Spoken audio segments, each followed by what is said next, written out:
37 কিলোমিটারের দীর্ঘ খড়িয়া নদী। ময়মনসিংহের সদর উপজেলার রাংসা থেকে ফুলপুর উপজেলা হয়ে হালুয়াঘাটের ভোগাইকাং নদীতে মিশেছে। ফুলপুরে এর অবস্থান বেশি, তাই এটিকে ফুলপুর খড়িয়া নদী বলা হয়। 15 বছর আগেও নদীতে স্বাভাবিক পানি প্রবাহ ছিল, কিন্তু এখন দখল ও দূষণে এটি প্রায় মরতে বসেছে। ফুলপুর পৌর শহরের ব্রিজের দুই পাশে নদী দখল করে ঘরবাড়ি ও ফসলের মাঠ গড়ে তোলা হয়েছে।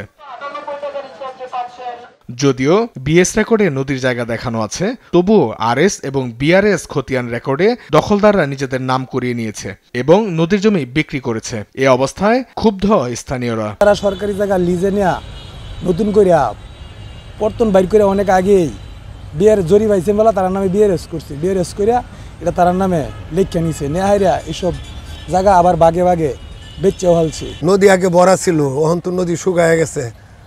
নদী শুকনা থাকে সবসময়, পানি আমাদের অল্প বৃষ্টি হইলে পানি হইলে উঠে উঠতে পারে, পানি উঠে উঠতে পারে, কারণ নদী গভীর না যায়, ভরে গেছে এই জন্যই। যে একবারে আমরা ছোট সময় থেকে দেখছি অনেক মানে নদীটা বিরাট স্রোত ছিল, পুরাটাই মানে খালি ছিল। এখন আস্তে আস্তে যে বেচা কেনা হইতেছে, কেমনে বেচা কি জানে ঘর বাড়ি হইতেছে। মানুষের বর্ষাকালেও মাছ ধরতো, নদীতে অনেক নৌকা থাকতো, মানুষের ভিতরে একটা মানে একটা ফুর্তি ছিল, মজা ছিল একটা, ঠিক আছে, আনন্দ ফুর্তি করতো মানুষ অনেক। এমনকি লঞ্চ দিয়ে মানুষ বিভিন্ন জায়গায় যাত্রাও করতো, ডোল বাজনা নিয়ে যাত্রা যাইতো, বিভিন্ন ভ্রমণে যাইতো। এখন তো এই নদী প্রায় মরে যাওয়ার পথে। দখলদাররা দাবি করেন নদীর পাড়ের জায়গা হলেও তাদের বৈধ কাগজপত্র রয়েছে। আর পরিবেশ রক্ষায় দখল এবং দূষণমুক্ত করে খড়িয়া নদী খনন করার দাবি জানিয়েছেন সুশীল সমাজ। বাঁধের উপর মানুষ বসতি স্থাপন করছে। এখন আপনাদের মাধ্যমে সংশ্লিষ্ট কর্তৃপক্ষের নজরে যদি বিষয়টা আসে, আমাদের এই নদীটা যদি আবার আগের রূপটা ফিরে পায়, এখানে অনেক লোক, অনেক মানুষ এখানে মৎস্য শিকার করে জীবিকা নির্বাহ করত। পরিবেশের ভারসাম্য রক্ষায় পুনরায় যদি নদীটা এরকম করা হয়, তাহলে আমাদের জন্য খুবই ভালো হবে। নদীর দখল ও দূষণমুক্ত করতে খড়িয়া নদী খনন করার আশ্বাস দিয়েছেন এই কর্মকর্তা। ময়মনসিংহ জেলায় 59টি নদীর তথ্য আমরা ওয়েবসাইটে আপলোড করেছি।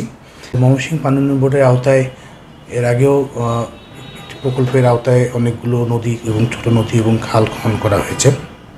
বিভিন্ন প্রকল্পের মাধ্যমেও নদী খনন এবং খাল খননের কার্যক্রম চলমান রয়েছে। আমরা এলাকার লোকজনদের দাবি এবং অগ্রাধিকার প্রেক্ষিতে আগামীতে আরও নদী এবং খাল খননের কার্যক্রম গ্রহণ করতে পারব বলে আশাবাদ ব্যক্ত করছি।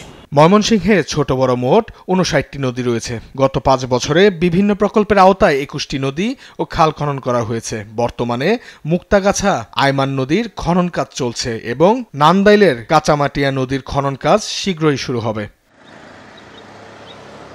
নিউজ ডেস্ক, দেশ টিভি।